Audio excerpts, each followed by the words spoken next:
Good morning students. आज आपण पहिल्या धड्यातील आपला शेवटचा पाठ जो राहिलेला आहे भांडवल संरचना त्याचा अभ्यास करणार आहे. मग भांडवल संरचना ही जी संज्ञा आहे या संज्ञेमध्ये भांडवल आणि संरचना असे दोन वेगवेगळे शब्द आहेत. त्याच्यापैकी भांडवल म्हणजे काय तर व्यवसायामध्ये व्यवसायाच्या मालकाने वेळोवेळी गुंतवलेल्या निधीला भांडवल असं म्हटलं जातं.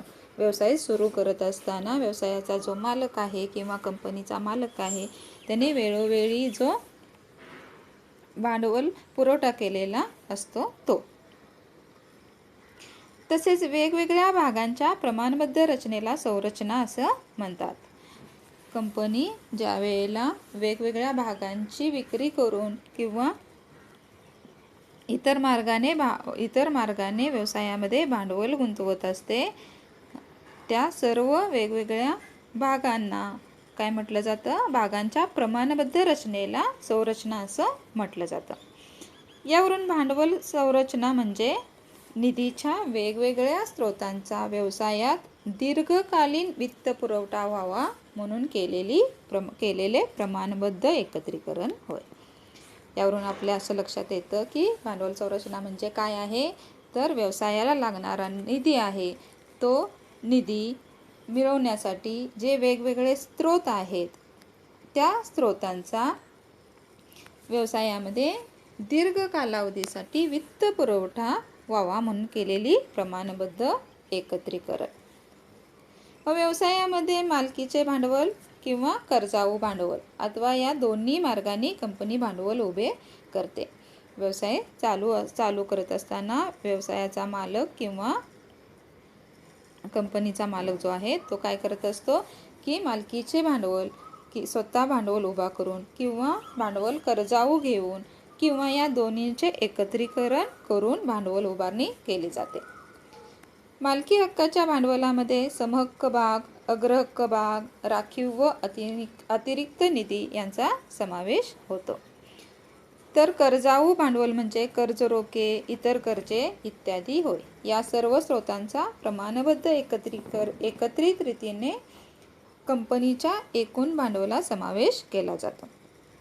समहक्क भाग, अग्रहक्क भाग, राखीव व अतिरिक्त निधी, कर्जे किंवा इतर संस्थांची कर्जे, कर्ज रोखे या सर्वांचा प्रमाणबद्ध रित्या एकत्रित रीतीने कंपनीच्या एकूण भांडवलात काय केला जातो समावेश केला जातो. भांडवल संरचना म्हणजे इच्छित प्रमाणानुसार विविध स्रोतांचे निधी एकत्र करणे. म्हणजे थोडक्यात काय तर भांडवल संरचना म्हणजे हे वेगवेगळे जे स्रोत आहेत त्या सर्व स्रोतांचा आपल्या इच्छेनुसार निधी एकत्र करणे. भांडवल संरचना ठरवणे म्हणजे एकूण भांडवलामध्ये वेगवेगळ्या प्रतिभूतींचे गुणोत्तर प्रमाण ठरवणे. यालाच प्रतिभूतींचे मिश्रण असेही म्हटले जाते. म्हणजे कंपनीमध्ये ज्या वेळेला भांडवलाची संरचना केली जाते किंवा निधी गोळा केला जातो तर तो करणे म्हणजे काय तर एकूण भांडवलामध्ये कंपनी जे भांडवल उभं करणार आहे त्यामध्ये वेगवेगळ्या प्रतिभूतींच्या पासून किती प्रमाणात भांडवल गोळा करायचं आहे याचं गुणोत्तर ठरवणे. म्हणजे मालकीचे भांडवल किती हवे व कर्जाऊ भांडवल किती हवे याचं गुणोत्तर ठरवणे आणि यालाच काय म्हटलं जातं तर प्रतिभूतींचे मिश्रण. आर.एच. वेसल यांची व्याख्या बघा.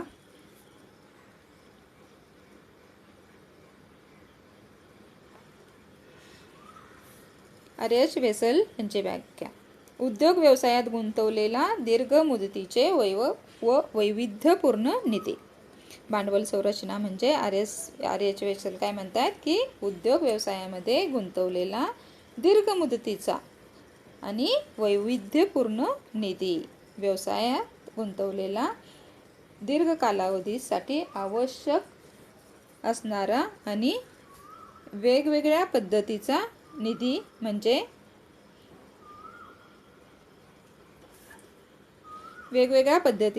म्हणजे भांडवल संरचना होय.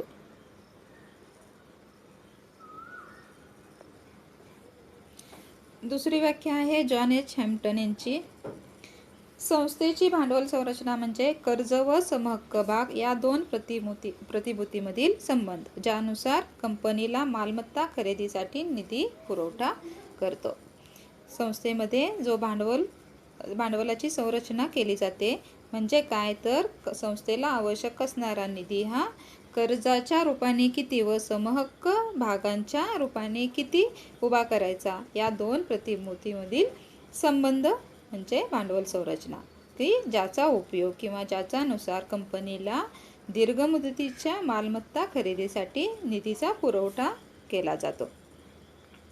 या ठिकाणी लक्षात घ्या विद्यार्थी मित्रांनो, कर्जाचे प्रमाण आणि समहक्क भाग यांचे प्रमाण किती असावे हे कंपनीच्या कमाईच्या स्थिरतेनुसार निश्चित केले जाते. कंपनीची कमाई किती आहे आणि कशा प्रकारची आहे याच्यावर ती निश्चित केली जाते. आणि व्यवसायामध्ये येणारे जे धक्के आहेत, म्हणजे काही प्रसंगी व्यवसायाला जर नुकसान होत असेल तर अशा वेळेला त्या नुकसानातून सावरण्यासाठी व्यवसायामध्ये किंवा कंपनीकडे समहक्क भागांची विक्री झालेली असणं आवश्यक आहे किंवा समहक्क भाग भांडवल हे धक्क्यापासून बचाव करणारे आवरण असणे गरजेचे आहे. अशा प्रकारे भांडवल संरचना ही मालकीचा निधी व कर्जाऊ निधी यापासून तयार होते. मालकीच्या निधीचे भाग भांडवल आणि राखीव व अतिरिक्त निधीचा समावेश होतो, तर कर्जाऊ निधीमध्ये कर्ज रोखे तसेच दीर्घ मुदतीचे कर्ज यांचा समावेश होतो. म्हणजे भांडवल संरचनेमध्ये व्यवसायाच्या मालकीचा निधी आणि कर्जाऊ निधी असे दोन प्रकार आहेत. आणि या मालकीच्या निधीमध्ये समहक्क भाग, अग्रहक्क भाग तसेच राखीव व अतिरिक्त निधी याचा समावेश होतो, तर कर्जाऊ भांडवलामध्ये कर्ज रोखे, विविध संस्थांची किंवा बँकांचा कर्ज यांचा समावेश होत असतो.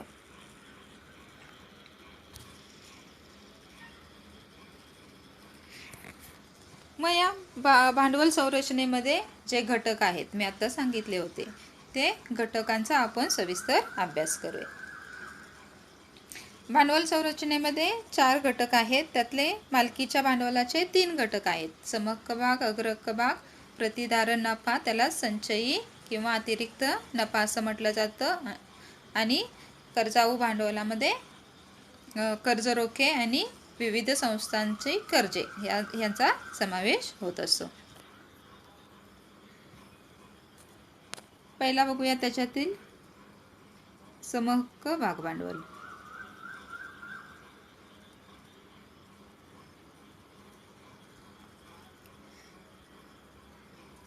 समहक्क भाग भांडवल म्हणजे कंपनी समहक्क भागांची विक्री करून उभारलेल्या भांडवलास समहक्क भाग भांडवल असे म्हणतात. कंपनीने समहक्क भागांची विक्री करून जो निधी किंवा भांडवल उभा करते त्या निधीला समहक्क भाग भांडवल असं म्हटलं जातं. हा कंपनीच्या व्यावसायिक कार्यांना पुरवठा करणारा निधीचा प्राथमिक स्रोत आहे. कंपनीमध्ये जे वेगवेगळी व्यावसायिक कार्ये चालू असतात त्या कार्यांना मदत करणारा हा प्राथमिक स्वरूपाचा किंवा प्राथमिक स्रोत आहे. कंपनीची मालकी या भागाकडे असते, तसेच मालकी हक्काबरोबर येणारी जोखीम ही त्यांनी स्वीकारलेली असते. समहक्क भागधारक हे कंपनीचे मालक असतात, कारण ते कायमस्वरूपी व्यवसायामध्ये असतात. तसेच त्या मालकी हक्काबरोबर येणारी जोखीम म्हणजे कंपनीमध्ये येणारे धक्के किंवा होणारा फायदा किंवा होणारा तोटा या दोन्हीची जबाबदारी या समहक्क भागांना घ्यावी लागते. तसेच त्यांना दिला जाणारा लाभांशाचा दर हा अस्थिर स्वरूपाचा असतो. म्हणजे ज्या वेळेला व्यवसाय चालू असतो त्यावेळेला जर व्यवसायामध्ये एखाद्या वर्षी कमी नफा मिळाला तर अशा समहक्क भागधारकांना दिला जाणारा लाभांश हा अस्थिर स्वरूपाचा असतो, त्यामुळे कमी जास्त केला जातो. दुसरा आहे अग्रहक्क भाग भांडवल. कंपनीने अग्रहक्क भागांची विक्री करून उभारलेल्या भांडवलास अग्रहक्क भाग भांडवल असे म्हणतात. आणि अग्रहक्क भागभांडवलाच्या मदतीने कंपनीची मध्यम आणि अल्प मुदत निधीची गरज भागवण्यासाठी या भांडवलाचा वापर केला जातो. कंपनीमध्ये चालणाऱ्या व्यावसायिक कार्यासाठी लागणारा मध्यम व अल्प मुदतीचा निधी जो आहे तो अग्रहक्क भागांच्या निधीतून वापर केला जातो किंवा निधीतून मिळवला जातो. अग्रहक्क भागधारकांना दिला जाणारा लाभांश हा स्थिर दराने दिला जातो. अग्र म्हणजेच प्रथम किंवा आणि हक्क म्हणजे अग्रहक्क म्हणजेच प्रथम दिला जाणारा मोबदला किंवा प्रथम मिळणारा हक्क. त्यामुळे अशा भागधारकांना जो लाभांश दिला जातो तो कसा असतो? स्थिर दराने असतो. या भागांना मतदानाचा हक्क नसतो. अग्रहक्क भागधारक हे आहे ते कंपनीच्या विसर्जनाच्या वेळी किंवा त्यांना मिळणाऱ्या लाभांशाच्या वेळेला यांना अग्रक्रम दिला जातो. त्यांच्या कंपनीच्या नफ्या तोट्याशी जास्त संबंध येत नाही, कारण त्यांचा लाभांशाचा दर हा स्थिर दराने अगोदरच ठरलेला असतो. त्यामुळे हे अग्रहक्क भागधारक हे आहे त्यांना मतदानाचा हक्क नसतो, कारण ते कंपनीचे मालक नसतात. तिसरा आहे प्रतिधारण संचयी नफा. निधी उभारण्याचा हा अंतर्गत स्रोत आहे. यालाच नफ्याची पुनर्गुंतवणूक असे म्हणतात. कंपनी अंतर्गत कंपनीचा जो प्रत्येक वर्षाचा नफा जो मिळतो कंपनीला, त्या नफ्याच्या साठवणुकीतून उभारलेला हा निधी असतो. त्यामुळे याला नफ्याची पुनर्गुंतवणूक असं म्हटलं जातं. वाटप न केलेल्या नफ्याचा व्यवसायासाठी वापर करणे म्हणजेच नफ्याचे भांडवलीकरण करणे होते. म्हणजे व्यवसायामध्ये जो प्रत्येक वर्षी नफा होत असतो त्याच्यातील काही ठराविक रक्कम ही राखीव निधी म्हणून ठेवणं आवश्यक असते. आणि ते राखीव निधी जो आहे त्याच्यातील म्हणजे वाटप न केलेला नफा याच्यातील भाग हा आहे. वाटप न केलेल्या नफ्याचा परत व्यवसायामध्ये पुनर्वापर करणे यालाच काय म्हटलं जातं? नफ्याचे भांडवलीकरण असं म्हटलं जातं.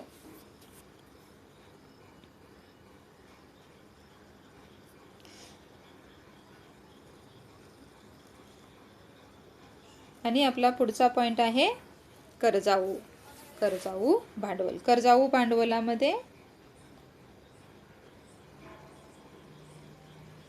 कर्जाऊ भांडवलामध्ये दोन वेगवेगळे घटकांचा समावेश होतो. त्यामध्ये एक आहे कर्ज रोखे आणि दुसरा आहे मुदतीची कर्जे. हा कंपनीने घेतलेला कर्जाचा पुरावा आहे. यावर निश्चित दराने व्याज दिले जाते. कंपनी काय करते? कर्ज रोखे किंवा बंधपत्र इत्यादीची विक्री करून कर्जाऊ निधी घेऊन भांडवल उभारत असते. याला कर्जाऊ भांडवल अथवा उसने भांडवल असं म्हटले जाते. कर्ज रोखे हा कंपनीने सर्वसाधारण जनतेकडून घेतलेल्या कर्जाऊ रकमेचा तिच्या मुद्रेचा ठसा उमटवून कर्ज देणाऱ्या व्यक्तींना निर्गमनित केलेला पुरावा अथवा दस्तऐवज असतो. म्हणजे सर्वसाधारण जनतेकडून कर्ज घेतलेलं आहे आणि कंपनीने तिच्या सही शिक्क्याने त्याचा पुरावा दिलेला आहे म्हणजे कर्ज रोखे. आणि कर्ज रोख्यावर काय मिळत असतं? तर निश्चित दराने व्याज हे कर्ज रोखे धारकास मिळत असतं. इथं लक्षात ठेवा की जे आपले भाग आहेत, शेअर्स आहेत, त्याच्यावरती लाभांश वाटप केलं जातं, तर कर्जाऊ रकमेवर व्याज दिलं जातं. दुसरं आहे मुदतीची कर्जे. बँक किंवा वित्तीय संस्थांनी दिलेली ही कर्जे असतात. व्यवसायाला आवश्यक असणारा निधी हा बँकाकडून किंवा वेगवेगळ्या वित्तीय संस्थांकडून ज्या वेळेला उभा केला जातो त्याला मुदतीची कर्जे असं म्हटलं जातं. आणि यावर सुद्धा निश्चित दराने व्याज हे दिले जात असते. मग कंपनीने उभा केलेली किंवा कंपनीची जी भांडवल संरचना आहे त्याचं एक उदाहरण दिलेलं आहे बघा खाली, किंवा एक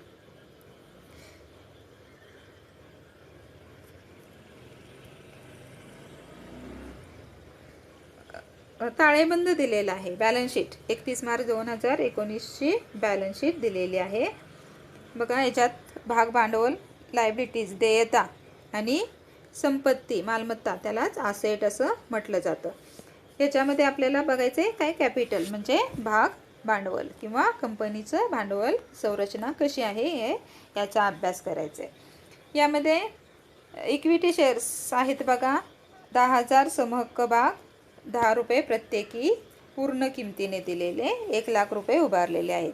समहक्क भागांनाच काय म्हटलं जातं, इक्विटी शेअर कॅपिटल. तुम्हाला अकाउंटमध्ये ह्याचा हे अभ्यासाला आहेच. दुसरा आहे प्रिफरन्स शेअर्स, अग्रहक्क भाग, 5,000 प्रिफरन्स शेअर्स आहेत 100 रुपये किमतीचे आणि पूर्ण किमतीने दिलेले, त्याची रक्कम आहे 5 लाख रुपये. आणि रिझर्व फंड म्हणजेच राखीव निधी व अतिरिक्त निधी किती आहे, 50,000 रुपये आहे. तसेच कंपनीने कर्जाऊ भांडवलही घेतलेलं आहे.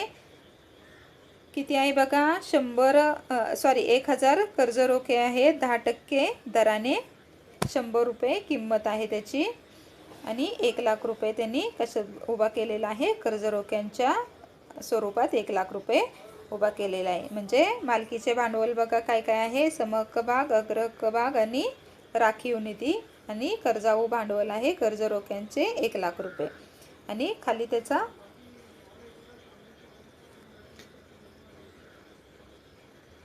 या ठिकाणी भांडवल संरचना दिलेली आहे. समहक्क भाग अधिक अग्रहक्क भाग अधिक राखीव निधी अधिक कर्ज रोखे, या सर्वांचे एकत्रीकरण. कंपनीने उभारलेल्या निधीचे, वेगवेगळ्या स्रोतांपासून उभारलेल्या निधीचे एकत्रीकरण करणे म्हणजे काय, भांडवल संरचना आहे. आणि त्याचं 7,50,000 रुपये हे काय आहे, कंपनीचे भांडवल आहे. या ठिकाणी आपला असा हा लेसन संपलेला आहे विद्यार्थी मित्रांनो.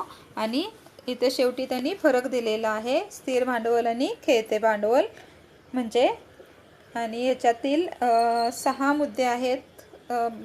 फरक स्पष्ट करा, हा तुमच्या बोर्डाच्या परीक्षेला येणारा प्रश्न आहे. आणि आपल्या SP च्या पूर्ण लेसनमध्ये 12 ते 15 जास्तीत जास्त फरक आहेत. आणि त्याच्यातील 6 प्रश्न म्हणजे 6 फरक स्पष्ट करा हे विचारले जातात. त्यामुळं अतिशय उपयुक्त आणि सोपा हा प्रश्न असतो फरक स्पष्ट करण्याचा, जो आपल्याला हुकमी मार्क मिळवून देत असतो. त्याच्यामध्ये आपल्याला मुद्दे लिहायचे आहेत, तसंच ते जे 2 घटक आहेत त्याची माहिती लिहायची आहे. म्हणजे पहिला मुद्दा जर अर्थ असेल तर स्थिर भांडवल म्हणजे काय, खेळते भांडवल म्हणजे काय हे तुम्हाला कळायला पाहिजे. तसंच कोणत्या प्रकारचं स्वरूप काय आहे, त्याचं कारण काय आहे, म्हणजे कोणकोणत्या कारणासाठी स्थिर भांडवल लागत असतं, उदाहरणार्थ जमीन, इमारत, फर्निचर. आणि खेळते भांडवल कोणकोणत्या स्वरूपात असतं तर मी सांगितलेलंच आहे अगोदर तुम्हाला. रोकड म्हणजे रोख रक्कम, मालसाठा, उधारीवरील विकलेल्या मालाची रक्कम. आणि इथं जोखीम बघा, जोखीम आहे स्थिर भांडवलातील गुंतवणूक ही जोखमीची असते कारण ती दीर्घ कालावधीसाठी केलेली असते. आणि खेळत्या भांडवलातील जोखीम ही गुंतवणूक ही कमी जोखमीची असते कारण ती थोड्या किंवा अल्प कालावधीसाठी केलेली असते. असे प्रश्न असतात या आपल्या पहिल्या पार्टमध्ये किंवा पहिल्या ह्याच्यातच, पहिल्या 3-4 लेसनमध्ये जास्त फरक आहेत. ह्याच्यानंतरचा जो दुसरा लेसन आहे त्याच्यात 1, 2, 3 समहक्क भाग, अग्रहक्क भाग वगैरे भाग किंवा कर्ज रोखे यासारखे फरक आहेत स्पष्ट करण्यासाठी. आता आपण जे बघितलेलं आहे भांडवल संरचनेतील घटक, हेच आपल्याला पुढच्या लेसनमध्ये सविस्तरपणे त्याचा अभ्यास करायचा आहे. या ठिकाणी आपला हा लेसन झालेला आहे विद्यार्थी मित्रांनो. पण या लेसनमधील एक प्रश्न महत्त्वाचा आहे, त्याच्याबद्दल मला तुम्हाला थोडं सांगायचं आहे की खालील घटना व परिस्थितीचा अभ्यास करून आपले मत लिहा. हा नवीन प्रश्न इन्क्लूड झालेला आहे यावर्षीपासून आपल्या प्रश्नपत्रिकेच्या स्वरूपामध्ये. त्यामुळे आणि या प्रश्नाचं उत्तर ज्या विद्यार्थ्यांना व्यवस्थित लिहिता येईल त्यांना मार्कांचे पर्सेंटेज वाढवण्यासाठी खूप चांगली मदत होणार आहे. कारण हा विचार करून सोडवण्याचा सारखा प्रश्न आहे. कारण त्याची उत्तरं म्हणजे जशी आपल्याला टिपा लिहा किंवा सविस्तर उत्तरं लिहा, कसं आपण आहेत तेच पॉईंट किंवा व्याख्या लिहून पॉईंटांची उत्तरं लिहित असतो किंवा ते मुद्दे स्पष्ट करत असतो. पण यामध्ये आपल्याला विचार करायला लागणारा हा प्रश्न आहे. या आपल्या SP-च्या सर्व लेसन जे आहे त्याचे ऑब्जेक्टिव्ह हे पाठीमागं उत्तरसूची दिलेलीच आहे. लेसनच्या नाही, पुस्तकाच्या शेवटच्या काही पेजवरती उत्तरसूची दिलेली आहे, त्याच्यामध्ये तुम्हाला मिळतील. बाकीचे प्रश्न सोपेच आहेत, फक्त हा एक विचार करायला लावणारा प्रश्न आहे ज्याच्यामुळं तुमचे मार्क वाढू शकतात. आणि तुम्ही जर व्यवस्थित उत्तर लिहिलं तर हे खात्रीशीर मार्क आहेत ज्याच्यामुळे तुमचं पर्सेंटेज वाढण्यास मदत होईल. तर आपण हा प्रश्न बघूया अगोदर. खालील घटना व परिस्थितीचा अभ्यास करून आपले मत लिहायचं, म्हणजे स्वमत लिहा कसं असतं ना त्या पद्धतीचा हा प्रश्न आहे. काय बघा, महाराष्ट्र राज्य रस्ते परिवहन मंडळाच्या व्यवस्थापनास खेळत्या भांडवलाचे आकारमान निश्चित करायचे आहे. महाराष्ट्र राज्य रस्ते परिवहन महामंडळ म्हणजे ST सेवा, बस सेवा या ज्या आहेत त्या ज्या आपल्याला सेवा पुरवत असतात. मग त्याच्यावरती 3 प्रश्न आहेत बघा. असेच प्रश्न येणार तुम्हाला 3 मार्काला, एक प्रश्न असा, एक मार्काला त्यात छोटे प्रश्न असणार. पहिला प्रश्न आहे, सार्वजनिक उपयुक्तता सेवा असल्याने कमी खेळत्या भांडवलाची गरज आहे की जास्त? तर ह्याचं सविस्तर आपण विवेचन केलेलं आहे अगोदर. खेळत्या भांडवलाच्या आवश्यकतेवर परिणाम करणारे घटक यामध्ये. कारण जे सार्वजनिक उपयुक्तता सेवा ज्या आहेत त्यांच्याकडे दैनंदिन व्यवहार करत असताना पैशाची ये-जा मोठ्या प्रमाणावर होत असते किंवा निधी दररोजच्या दररोज येत असतो. त्यामुळे अशा सेवांना कमी खेळत्या भांडवलाची गरज भासत असते, म्हणजे कमी खेळत्या भांडवलाची आवश्यकता आहे. बघा, सार्वजनिक उपयुक्तता सेवा असल्याने स्थिर भांडवल मोठ्या प्रमाणावर असणे गरजेचे आहे का? तर याचं उत्तर काय आहे, सार्वजनिक उपयुक्तता सेवा आहे, पण त्याच्यासाठी आपल्याला आता इथंच आपण महाराष्ट्र राज्य रस्ते परिवहन मंडळाचा आपण विचार करतोय, तर आपल्याला ते रस्ते उभारणीसाठी किंवा बसस्टँड उभारणीसाठी, वेगवेगळ्या बसेसची खरेदी करण्यासाठी, ह्या सर्व ज्या आहेत त्या दीर्घकालीन गरजा आहेत त्या पूर्ण करणं आवश्यक असतं. त्यामुळे स्थिर भांडवल हे मोठ्या प्रमाणावर लागतंच. मोठ्या प्रमाणावर स्थिर भांडवलाची गरज ही या उद्योगासाठी किंवा व्यवसायासाठी आहेच. आणि आहे, आपल्या दैनंदिन जीवनास नजरेस येणाऱ्या एखाद्या सार्वजनिक उपयुक्त सेवेचे उदाहरण द्या. मग आपण विद्यार्थी मित्रांनो, आपण बाहेर जरी पडलो, घरातून बाहेर जरी गेलो तर आपलं सर्व ठिकाणी लक्ष असणं आवश्यक आहे.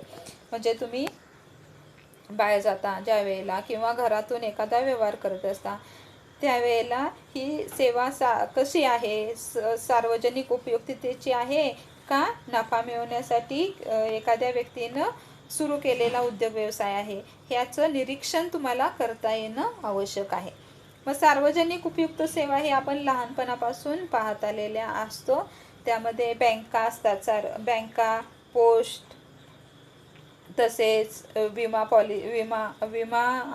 कंपनी या सारख्या घटकांचा, दवाखाने, सरकारी दवाखाने, सरकारी शाळा, ह्या ज्या आहेत त्या काय असतात, सार्वजनिक उपयुक्त सेवा आहेत. याच्यातले काही उदाहरण तुम्ही दिलं तरी चालू शकेल. दुसरा प्रश्न आहे बघा, कंपनी आपली उत्पादन क्षमता वाढवण्याच्या विचारात आहे. म्हणजे एक कंपनी आहे, तिला काय करायचं आहे, आपली उत्पादन क्षमता वाढवायची आहे. नवीन यंत्रसामुग्री खरेदीच्या शक्यतेचे मूल्यांकन केले तर त्याची किंमत सुमारे 2 कोटी इतकी आहे किंवा भाडे तत्वावर जुन्या यंत्रसामुग्रीचा पर्याय उपलब्ध आहे. मग जर त्या कंपनीनं नवीन यंत्रसामुग्री घ्यायचं म्हटलं तर त्याची किंमत 2 कोटीपर्यंत जाते आणि त्याचबरोबर तुम्ही ती कंपनी जुन्या यंत्रसामुग्री सुद्धा घेऊ भाडे तत्वावर किंवा रेंटनी घेऊ शकते. तर त्याच्यावरती प्रश्न आहेत बघा. अ आहे, यंत्रसामुग्री ही कोणत्या प्रकारची मालमत्ता आहे? यंत्रसामुग्री मशिनरी, आपली बॅलन्स शीट आठवायची. यंत्रसामुग्री मशिनरी काय आहे तर असेट आहे. कसलं? फिक्स्ड असेट आहे. म्हणजे स्थिर मालमत्ता आहे. यंत्रसामुग्री ही कसली मालमत्ता आहे? स्थिर स्वरूपाची मालमत्ता आहे. मग यंत्रसामुग्री खरेदीसाठी वापरले जाणारे भांडवल हे स्थिर आहे की खेळते आहे? तर स्थिर भांडवल आहे. यंत्रसामुग्रीसाठी खरेदी करण्यासाठी वापरले जाणारे भांडवल हे स्थिर भांडवल आहे. आणि तिसरा प्रश्न आहे, व्यवसायाचे आकारमान स्थिर भांडवलाचे प्रमाण निश्चित करते का? तर निश्चितच करते, कारण व्यवसाय स्थापन करत असताना व्यवसायामध्ये स्थिर भांडवल आणि खेळते भांडवल याचे आकारमान निश्चित करणे आवश्यक असते. या प्रकारचे प्रश्न आहेत. थोडक्यात लिहायचे असतात. एका मार्काला प्रश्न असतात हे, आणि याचे उत्तरं तुम्हाला लिहिता येणं आवश्यक आहे. त्यासाठी तुम्हाला त्या लेसनचं रीडिंग करणं किंवा जास्तीत जास्त वाचन करणं आवश्यक आहे, ज्याच्यामुळे तुम्हाला यासारख्या प्रश्नांची उत्तरं देता येतील किंवा तुमचं सर्वत्र लक्ष असलं पाहिजे की कोणत्या घटकांचा कशामध्ये समावेश होतो हे सर्व माहिती असली पाहिजे आहे. या ठिकाणी आपला हा लेसन संपलेला आहे. तरीही तुम्हाला विद्यार्थी मित्रांनो मला एक सांगायचं आहे की तुमच्या आत्ताच्या जो नवीन पॅटर्न आहे त्यामध्ये तुम्हाला 40 मार्काला ऑब्जेक्टिव्ह आहेत. म्हणजे इंटरनल 20 मार्क आणि तुमच्या क्वेश्चन पेपरमधले 20 मार्क आहे. इंटरनलसुद्धा हे 20 मार्क हे ऑब्जेक्टिव्हच परीक्षा असणार आहे आणि पेपरमधले ऑब्जेक्टिव्ह हे 20 मार्काचे असे 40 मार्क हे तुमचे ऑब्जेक्टिव्हचे आहेत. त्यामुळं जास्तीत जास्त पुस्तकांचं रीडिंग करा. वाचन जेवढं कराल तेवढं तुम्हाला यासारख्या प्रश्नांची उत्तरं देता येणं सोपं जाईल. ठीक आहे, थांबूया इथं.